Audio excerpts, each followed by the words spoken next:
Welcome to the Middle Ages, an era that stretches roughly from the 5th century to the 15th century. Often called the Dark Ages, this nickname isn't entirely fair. Yes, records are scarce, power shifts rapidly, and chaos reigns. But the medieval world wasn't just about darkness.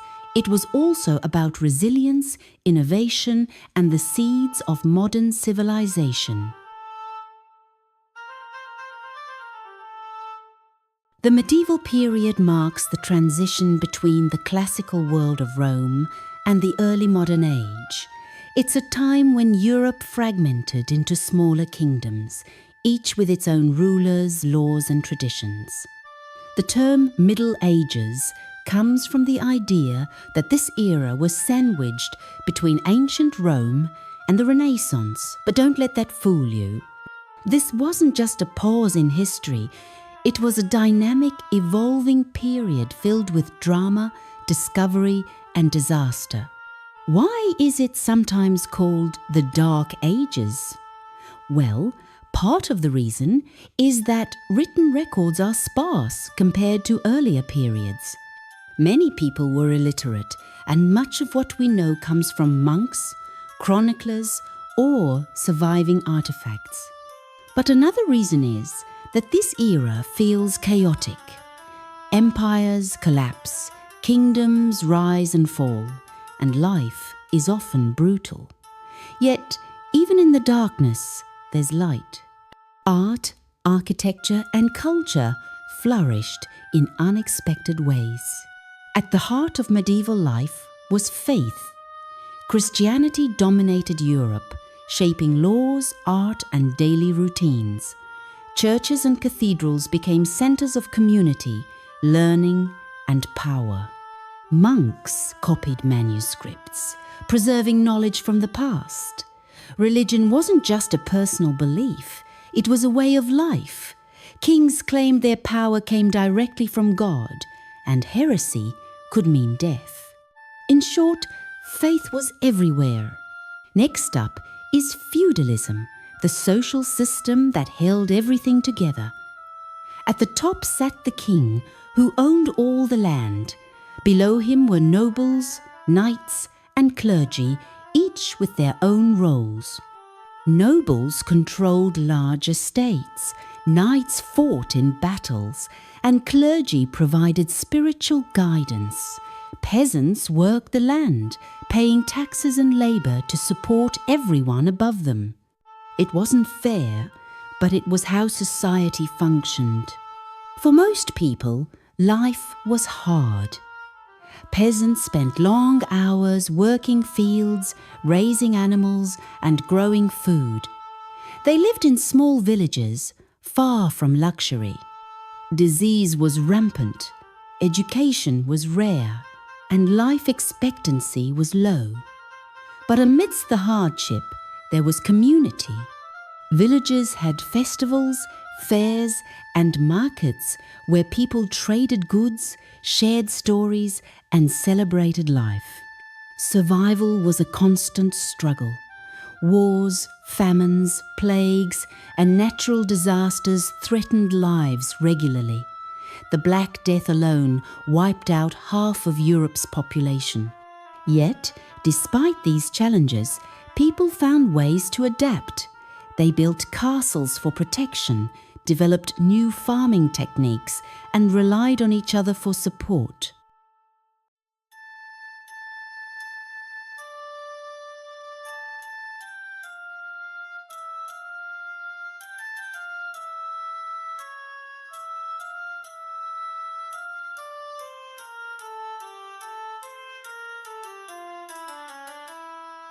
The medieval world wasn't static. Empires rose and fell, borders shifted, and power changed hands constantly. Let's start with the fall of the Roman Empire. By the 5th century, Rome was in decline. Barbarian invasions, economic troubles, and internal conflicts weakened the empire. When the Western Roman Empire finally collapsed, Europe fragmented into smaller kingdoms. New powers emerged like the Frankish Empire under Charlemagne, which briefly united much of Western Europe. But unity didn't last. Kingdoms splintered again, leading to centuries of conflict. England, France, Spain, Germany, each had its own rulers, its own struggles. Some kings were brilliant, others terrible. And as we'll see in this series, some were downright catastrophic. Now, let's talk about kingship. Kings were absolute rulers, claiming their power came directly from God. They were expected to lead armies, settle disputes, and protect their people. But being king wasn't easy. Kings had to balance competing interests. Nobles wanted autonomy, peasants needed protection, and rivals plotted coups. Even worse, many kings weren't fit for the job. Some were tyrants, others were weak, and a few were outright mad. This brings us to our main focus. The worst kings in medieval history. Over the next 10 hours, we'll explore kings who failed spectacularly, ruled cruelly, or simply couldn't handle the pressure. From tax-happy tyrants to mad monarchs, we'll uncover why these rulers were so terrible and what their failures teach us about leadership, power, and human nature. So buckle up, history lovers. Over the next 10 hours, we're diving deep into the lives of the most terrible kings in medieval history. Get ready for betrayal, madness, and failure on an epic scale. This is The Most Terrible Kings in Medieval History.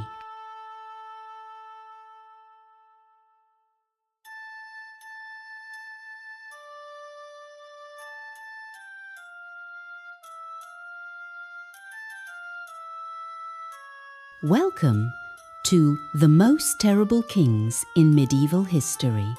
In this episode, we dive into the life of one of England's most infamous rulers, King John, a man who was never meant to be king, yet somehow ended up losing half his kingdom, signing away royal power, and dying in disgrace. Born in 1167, John was the youngest son of Henry II and Eleanor of Aquitaine. He was never expected to inherit the throne, overshadowed by his older brothers, Richard the Lionheart and Geoffrey. Known as John Lackland, because he had no land of his own, John spent much of his youth watching others rule while he waited in the shadows. But fate had other plans. When Richard died in 1199 without an heir, John seized the throne. His coronation should have marked the beginning of a new era. Instead, it marked the start of one of the most disastrous reigns in English history. One of John's first acts as king was to raise taxes a lot. He taxed nobles, merchants, and peasants alike, often without their consent. He used the money to fund endless wars, many of which he lost. Worse still, he ruled with cruelty, imprisoning barons without trial and seizing lands from those who opposed him. It didn't take long for resentment to grow. By the early 1200s, many of England's most powerful nobles were plotting against him. But John wasn't done making enemies yet. In 1204, disaster struck. John lost Normandy, the ancestral home of the English kings, to France. This wasn't just a military defeat, it was a symbolic humiliation. Normandy had been part of the royal family for generations, and John couldn't hold on to it. His failures didn't stop there. He launched several campaigns to reclaim lost lands, but failed every time. His leadership was weak, his strategies poor, and his army demoralized. For a king, failure on the battlefield is often fatal, and for John, it would prove prophetic. By 1215, John's rule had become intolerable. The barons rebelled, capturing London and declaring war. With no other choice, John agreed to meet them at Runnymede, where he placed his seal on the Magna Carta, a document that limited royal power and protected noble rights. But John had no intention of honouring the agreement. As soon as he could, he asked the Pope to annul it, sparking a civil war that would tear England apart.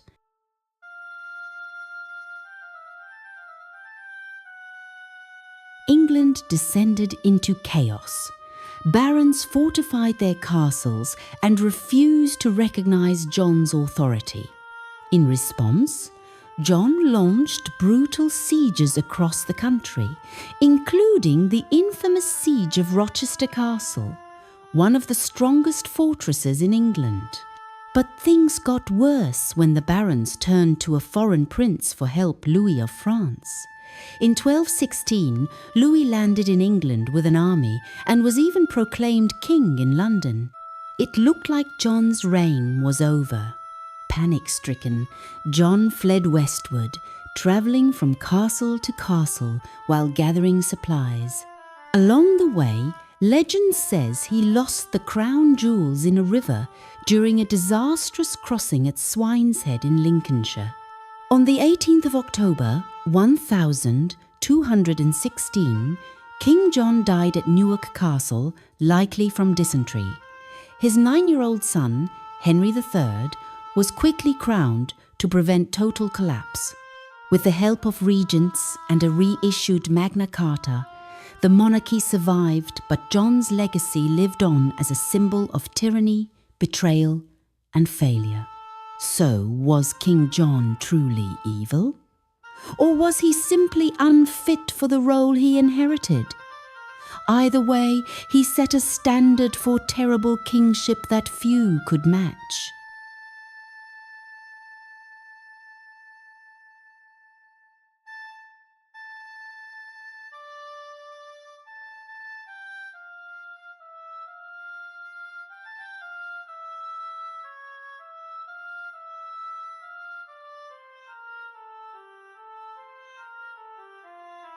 Born in 1284, Edward was the son of the great warrior, King Edward I, known as Longshanks, for his long campaigns and even longer temper.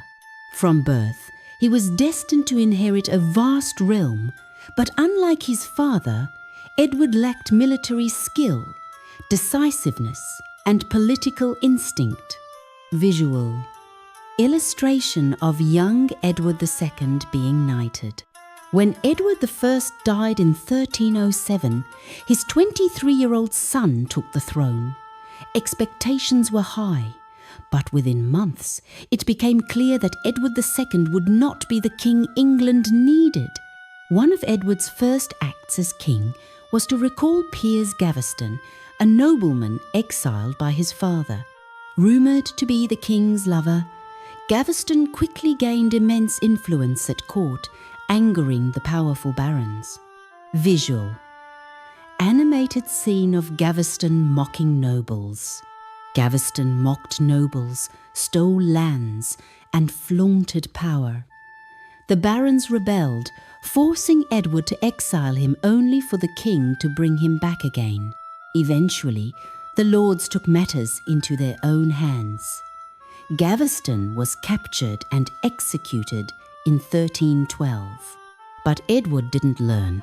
He soon replaced Gaveston with Hugh Despenser the Younger, a ruthless manipulator who helped the king seize land and wealth from the nobility, fueling more resentment than ever before. While Edward was distracted by court politics and his favourites, trouble brewed on the borders. In Scotland, Robert the Bruce had seized the opportunity to strike. After years of English domination, the Scots were ready to reclaim their independence, and Edward's lack of leadership would make it possible.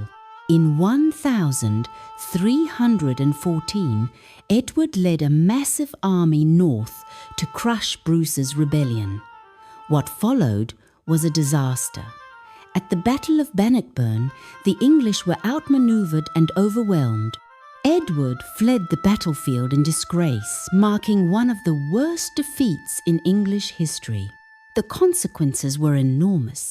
Scotland was free, English prestige shattered, and Edward's reputation ruined. At home, the nobles began plotting his downfall. As Edward clung to dispenser, one woman watched in silence Isabella of France, daughter of King Philip IV and Queen of England. Once loyal, she now saw her husband as weak, cruel, and unworthy of the crown.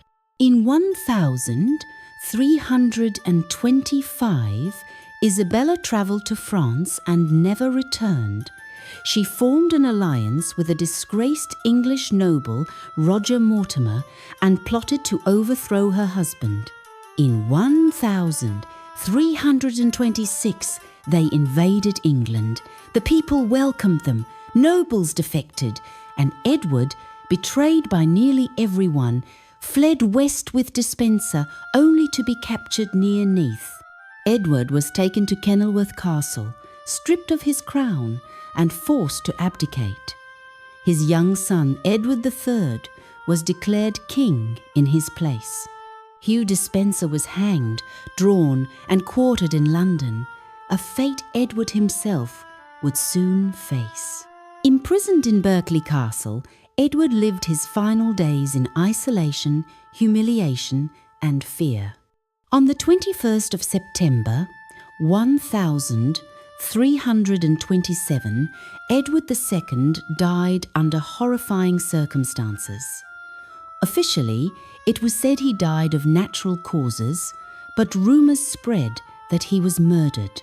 According to legend, he was killed by having a red-hot iron inserted into his anus, a brutal and symbolic end meant to humiliate him for his rumoured sexuality. His death marked the end of an era of weakness and chaos. It also set a dangerous precedent: kings could be deposed. Edward II remains one of England's most tragic figures, a man born to rule who was utterly unfit to do so.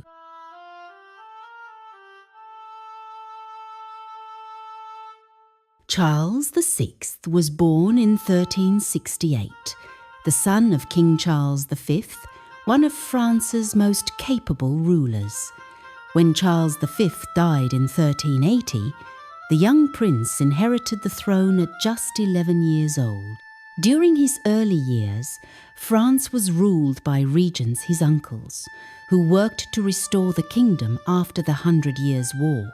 Charles grew into a handsome, charming young man, popular with the people and full of promise.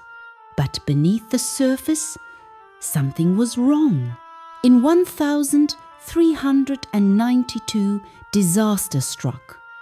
While leading a military campaign against a rebellious noble, Charles VI suffered a sudden mental breakdown. He attacked his own men, killing 4 and injuring others. He later claimed not to remember anything. This was the first known episode of what would become a lifelong illness, possibly schizophrenia, bipolar disorder, or porphyria. From that moment on, Charles was never the same. His episodes grew more frequent. At times he would forget who he was. Other times he would wander the palace in a daze, believing he was a different person. With the king unable to rule, France fell into chaos.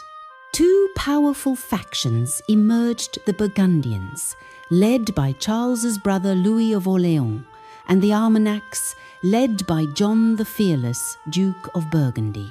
What began as a political rivalry soon turned into civil war. Assassinations, betrayals, and open battles tore the kingdom apart.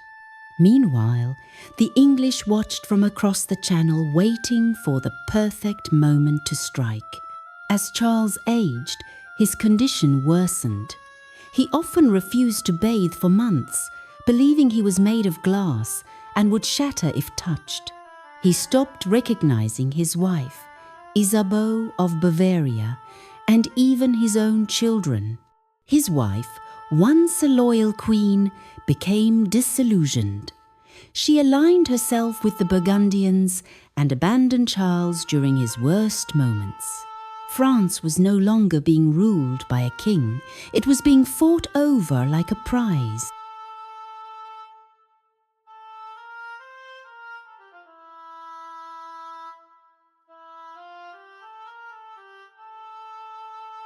In 1415, Henry V of England launched a brutal invasion. At the Battle of Agincourt, the English crushed the French nobility, a devastating blow that exposed the kingdom's weakness. By 1420, the Treaty of Troyes was signed. Charles VI, now barely aware of what was happening, agreed to name Henry V as his heir, cutting out his own son, the Dauphin Charles. Henry married Charles' daughter, Catherine, and prepared to rule France. But before he could, both Henry and Charles VI would be dead within 2 months of each other. Charles VI died on the 21st of October, 1422, at the age of 53. He had ruled France for over 40 years, but for most of that time he hadn't truly been king. His son, the Dauphin Charles, inherited a broken kingdom, one that would take years to rebuild. It wouldn't be until Joan of Arc appeared on the scene that France began to turn its fate around. So was Charles VI a terrible king, or just a tragic one? He was not cruel, nor evil, but his mind failed him, and with it, his kingdom. In our next episode, we'll meet another king whose arrogance and poor decisions cost him everything, Richard II of England. Born in 1367, Richard of Bordeaux was the grandson of Edward III, one of England's greatest kings. When his father, the legendary Black Prince, died in 1376, Richard became heir to the throne. A year later, in 1377, Edward III passed away, and 9-year-old Richard was crowned King of England. It was an era of uncertainty. The 100 Years' War raged, the Black Death still haunted the land, and internal politics were volatile. At first, Richard ruled under the guidance of regents' older noblemen who managed the kingdom while he grew up. But as he came of age, Richard began to show signs of a ruler who would not tolerate opposition. One of Richard's earliest decisions was to surround himself with favourites, men who owed their positions entirely to him. Chief among them was Michael de la Pole, Earl of Suffolk, and Robert de Vere, Duke of Ireland.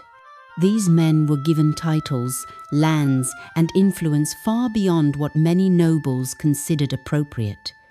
The barons saw this as favoritism, and worse, they feared that Richard was becoming too powerful.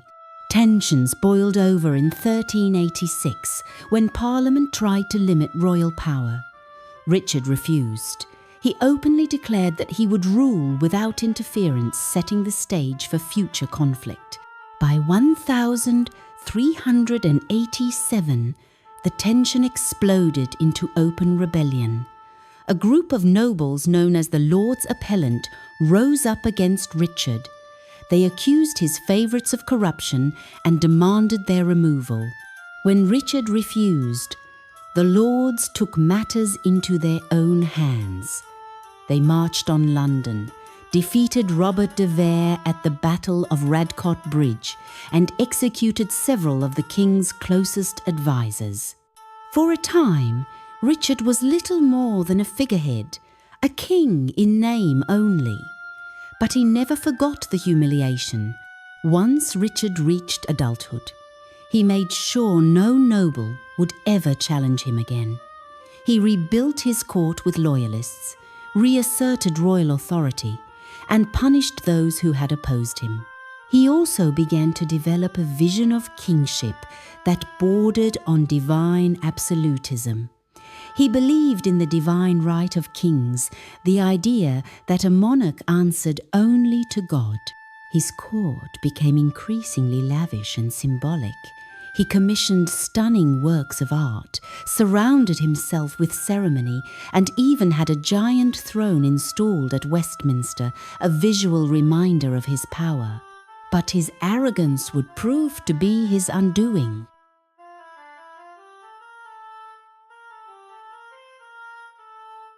In 1398, Richard exiled his cousin Henry Bolingbroke, Duke of Lancaster, one of the most powerful nobles in England. Then, when Henry's father, John of Gaunt, died, Richard seized all of Henry's lands and titles. It was a fatal mistake. While Richard was away in Ireland in 1399, Henry returned to England, claiming only to seek justice for the loss of his inheritance. But towns opened their gates to him, nobles defected to his side. And when Richard returned, he found himself powerless. He surrendered at Flint Castle and was taken to London like a prisoner. In a dramatic scene at Westminster Hall, Richard was formally deposed the first English king to be removed from power by legal means.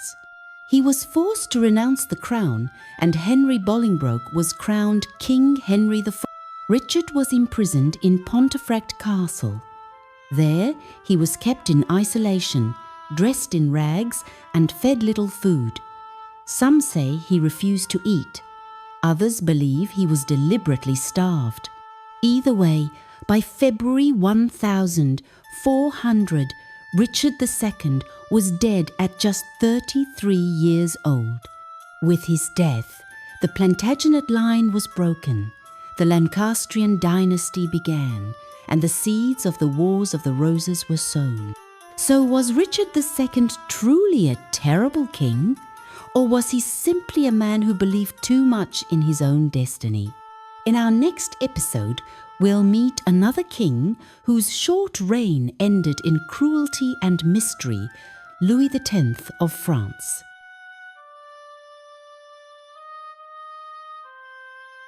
Louis X of France, known as Louis the Headchopper, ruled for only a year and a half, but in that short time he left behind a legacy of cruelty, scandal, and mystery.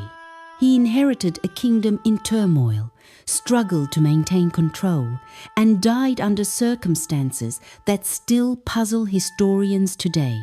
Louis came to the throne in 1314 after the death of his father, Philip IV, a king who had drained the French treasury and persecuted the Templars. Louis tried to undo some of his father's damage. He released imprisoned nobles, pardoned political enemies, and even tried to improve the lives of serfs. But his reforms were short-lived, and his personal life was anything but noble. Louis was known for his temper. He had people executed without trial. He crushed rebellions with brutal force. And he was said to be obsessed with hunting, drinking, and punishing those who crossed him. His nickname, Louis the Headchopper, came from the number of people he executed often without cause. But just as Louis seemed to be gaining control, tragedy struck. In June 1316, after only 18 months on the throne, Louis died suddenly. The official story? He collapsed after playing a game of real tennis in the heat and died of exhaustion or heat stroke. But rumors spread quickly. Some said he was poisoned. Others claimed he was killed by his wife, Queen Clementia, who was suspected of involvement in secret dealings with the papacy. There were even whispers that he was killed by an enemy of his father, revenge for the persecution of the Templars. Whatever the truth, one thing is clear. Louis X left behind a kingdom in chaos. His wife was pregnant at the time of his death, and she gave birth to a son who lived only 5 days. With no surviving male heir, the throne passed to Louis's younger brother, Philip V, beginning a succession crisis that would shape French history for decades. So, was Louis X truly a terrible king, or just a man who ruled too briefly to make a difference? He was cruel, erratic, and deeply unpopular. But his reign also showed how fragile the French monarchy had become and how easily power could slip from one hand to another. And with that, we come to the end of another chapter in our series on the most terrible kings of medieval history. Louis X may not be as famous as some of the other rulers we've covered, but his reign was a brutal, chaotic, and tragic one, a reminder that even short-lived kings can leave a long-lasting mark. Thanks for watching. If you enjoyed this episode, don't forget to like, subscribe, and hit the bell for more deep dives into history's most fascinating, terrible, and unforgettable rulers. Until next time, stay curious and keep exploring history.